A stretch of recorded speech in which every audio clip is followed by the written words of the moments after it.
We are going to be using all of these pieces from the kitchen area and a couple other random stuff. I've got these plastic bowls, these smaller serving plastic bowls, these cups, this champagne glass, but I'm not using the bottom. I took that part off. A shot glass. I'm also going to be using this napkin ring holder. I told you this is the most random stuff. 2 Christmas balls that I've had forever. I just pulled them out of my Christmas supplies. And then these little party horns from the party section, as well as 2 finial toppers that I get from Hobby Lobby. We're going to bring these together to create this beautiful decor piece that is very popular in Farmhouse, and they're so expensive. I don't know the exact name of this thing. I should probably look it up, but I see these all the time on Antique Farmhouse, and over the years I have actually purchased a couple of them, and I remember paying close to about 70 bucks to get my set. So we're going to be doing ours for pennies because I already had all these random different plastic pieces here in my craft room. I glued the champagne glass and the cup together with E6000 and hot glue. Try to be as meticulous as possible with your glue. The cleaner you are with the glue, the better the product looks in the end. So I'm going to just bring the 2 bowls together now. I'm going to bring the top of them together, sandwiching them, and then I'm going to put those 2 bowls on top of the bottom of that cup. Bringing those together is creating the main chunk of our little structure we're building here. Then we're going to bring on the napkin ring holder as well as the round Christmas ornament. I'm going to just add some more E6000 and hot glue. It really bonds these all together very nicely, creating a great structure and support. And then at the very top, we're going to add on the horn. I popped off the little mouthpiece that you blow into. Crazy perfect dimensions. This finial fits inside of the horn perfectly. Now we're going to move on to the second one. We're going to take our cup, we're going to take the bowl, bring those 2 together, E6000 and hot glue, same steps, same process. Then I brought the 2 bowls together, just like I did on the first one, by bringing their tops together, and I'm going to put the cup onto the bowls. Get that all nice and straight. Really, the trick is with this decor piece is make sure you're getting them all straight. Then you're going to bring on the shot glass upside down.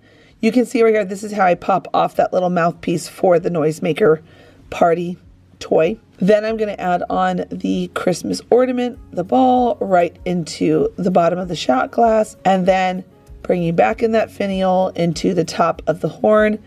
I put some hot glue and twist it down in there so it stays in nicely. And then I'm going to just put that right on top of the plastic ball. Altogether, this is what they look like when they are all set. Now, I took them outside and spray painted them white. This particular day, it was so cold outside. Spray painting when there is snow is so hard because it doesn't want to dry. So I ended up having to bring them in.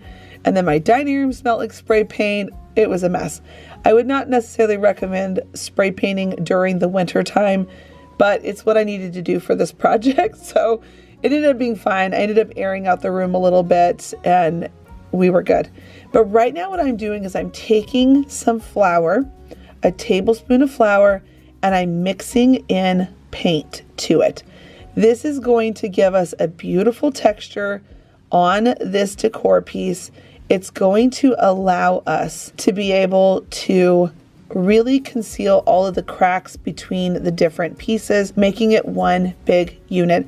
And it's going to add some texture to it, almost where it has like a stucco or a concrete type feel to it. You make it as chunky as you want it to, but basically go between all the cracks until you've got it all nice as one piece. Now I'm going to come in with some dry brushing with a darker paint color, and then I'm going to come in with a gray, and then I'm going to be very heavy with the white again, because I do want these primarily to be white with a little bit of distressing. While I was working on this, because we had a snow day in school, it got canceled. Miriam was working on a craft. Isn't this so cute?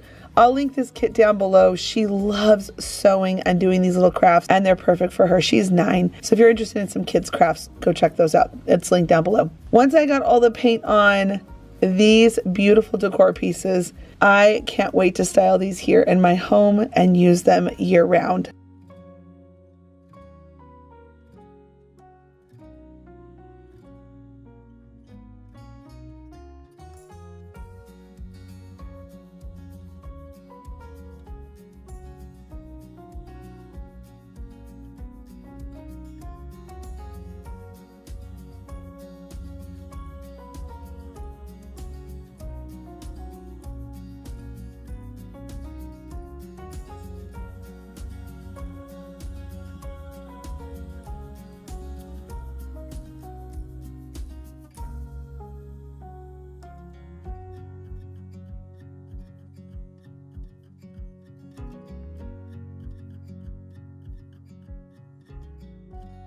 This project is so quick and so high-end looking. We're taking this amazing $3 lantern that's black, and they also have it in gold. One of these candle stems that are $1.25, a candle or a battery operated light, it's up to you. One of these wood boxes and some greenery and foam. Go ahead and remove all of your tags, and we're going to bring the candle stem and the lantern together. I used to spend so much time making lanterns like this here on my channel back in the day. It's so stinking cool that the Dollar Tree now has one for $3. You can get it in black and gold, or you can spray paint it whatever color you want. Now I'm going to add some E6000 and some hot glue onto my candle stem. We want to make sure it doesn't come down the side of the candle, so make sure you put just enough to not let it run anywhere. We're going to stick it to the bottom of our lantern. Let that dry for a minute or two, and then we're going to add some hot glue and E6000 to the bottom of the candle holder and putting that right into this box. Now to make sure that that candle stem doesn't move around, I'm going to add some glue on top of it so that it really locks it into place, because we don't want it to break. It's just glue. It's not screwed in. We want to make sure it stays. Then I'm going to come in with the foam, and this is going to really help lock it in there even more. I'm going to just bring some foam that I cut up down to size that I need all around the bottom of that candle stem holder. Put some more glue, keep pushing around all this foam. And the reason why we're doing the foam is because we're going to create a greenery box at the bottom.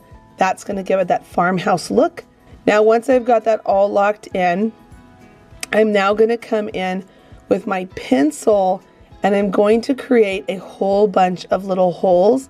I find that when I'm working with greenery, it just helps it that it gets in there easier. I fill these little holes up with hot glue. So I'm going to add my Spanish moss, and then I'm going to start coming in with all my greenery. I'm going to just simply cut things down to size that I want. I don't want it to be too tall because I want to see the stem of the candle holder. And I'm just going to poke those down in there. Now you can see I'm on the other side, adding glue to those holes, and then I'm going to just keep poking stuff down in there until I fill it all up. And in the end, I ended up using a real candle.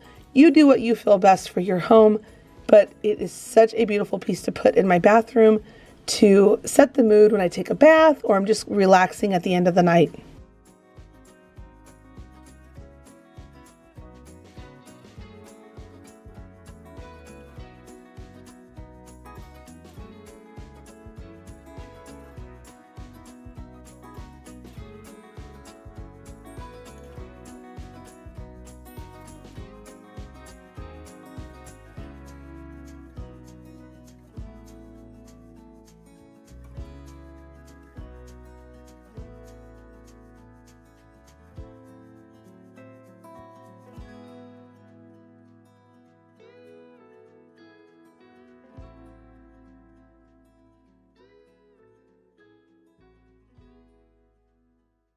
This project is so simple, and I would have spray painted these, but the humidity where I live this time of year is the worst to wait for paint to dry. So we're going to paint it in my craft room. But the Dollar Tree has these stacking boxes, and then they have some ribbon. I didn't end up using those Fleur De Lis cabochons. I was thinking about it, but I decided not to. So I'm going with this beautiful, I would almost say like a military green. I love this color. I've always loved this color. We have a lot of people who have served in armed forces in my family, and so I think this color is really pretty when you pair it with the right things. So I'm going to just paint all the boxes. I did 2 coats of paint. I let it go off to the side to dry. And now I'm going to move on to another project. I'm going to be using these stamps from the Dollar Tree. I've mentioned this before. The Dollar Tree stamps have a film on them and you have to sand them before you use them. And it sounds like you're going to ruin your stamps, but I promise you're not. It takes off that residue, that film on the top of your stamps when they're made and manufactured. So if you just sand them, you will get a much cleaner image when you go to stamp. Now you can see that I stamped on ribbon. I stamped 1, 2, 3, 4, and now I'm going to cut down the ribbon because we're going to be able to fray it and make it look very farmhouse. So I'm just getting as close as I can to the stamped letters without cutting anything off, and also still leaving just a little bit of an edge at the top and bottom. Once I've got that first one done, I'm going over the other words and I'm going to cut those down, and then I'm going to fray the edges once I know the length that I need for the boxes. And you can just see here that I'm just simply scratching at the fibers, pulling back a little bit, and then I'm going to glue them down. There is something about this that just reminds me of, like, I don't know, the 1940s. I have this war box that was my papa's, and I have had it since I was a teenager, and it's this color and the burlap. I don't know why, but I just love this project, and it feels very farmhouse to me. So now I'm going to come in with some gold brads. I thought about using some larger ones first, but then I found these teeny tiny ones, and I just love the way they looked. So I'm going to come in with my craft knife. I'm going to poke some holes, and then I'm going to push the brads in, and on the back side of the box I'm going to open them up to lock them into place. Isn't this turning out so cute? And all these are just stacking boxes.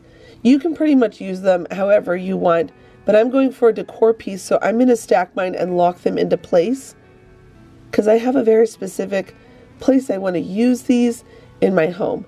So I'm going to just add some hot glue in between the boxes. I'm kind of staggering them where they look like they're twisting and turning a little bit. I'm coming in with this beautiful ticking stripe ribbon that's like the same color of the paint.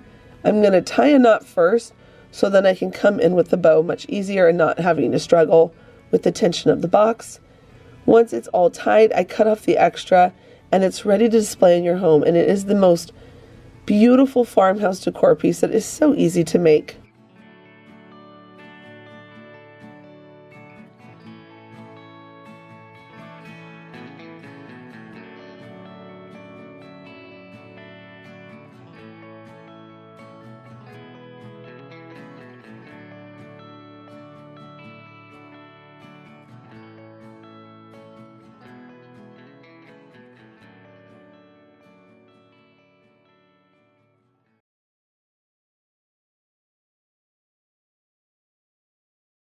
I found this tray over in their kitchen section and thought it's so beautiful that it needs to be elevated, well, at least in my opinion.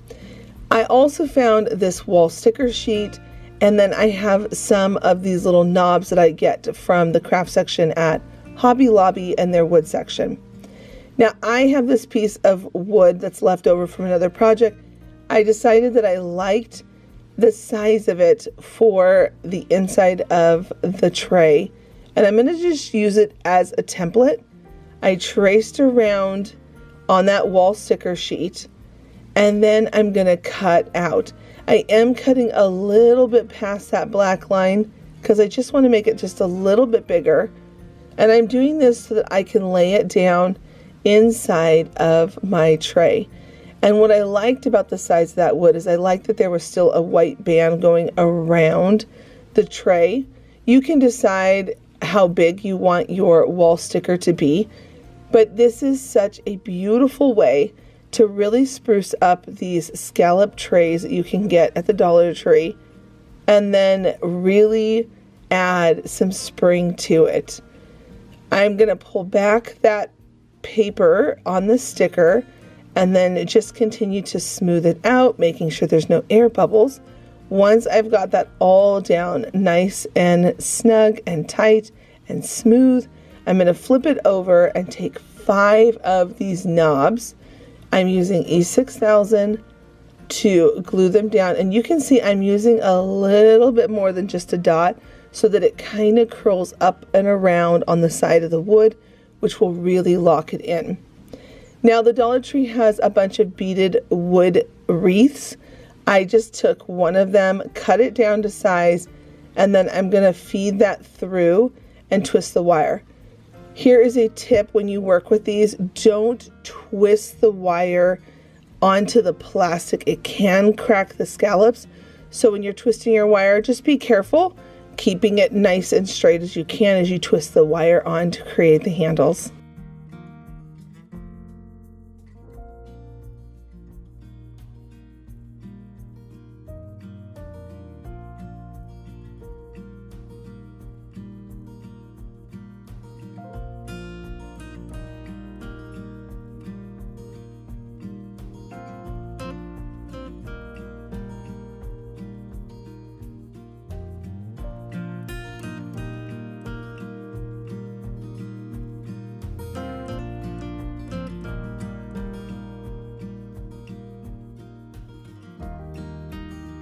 All of these projects were so easy to make, and all of the supplies were so affordable. My favorite kind of crafts. I love things that are easy, and I love things that are affordable. I hope that these inspire you to get into your craft room and get crafting for this season, that you make something beautiful for your home, and that you enjoy using your talents that God gave you. Please don't forget to give this video a thumbs up. And I'm going to recommend this video right here just in case you missed it the other day. And until the next episode, bye friends.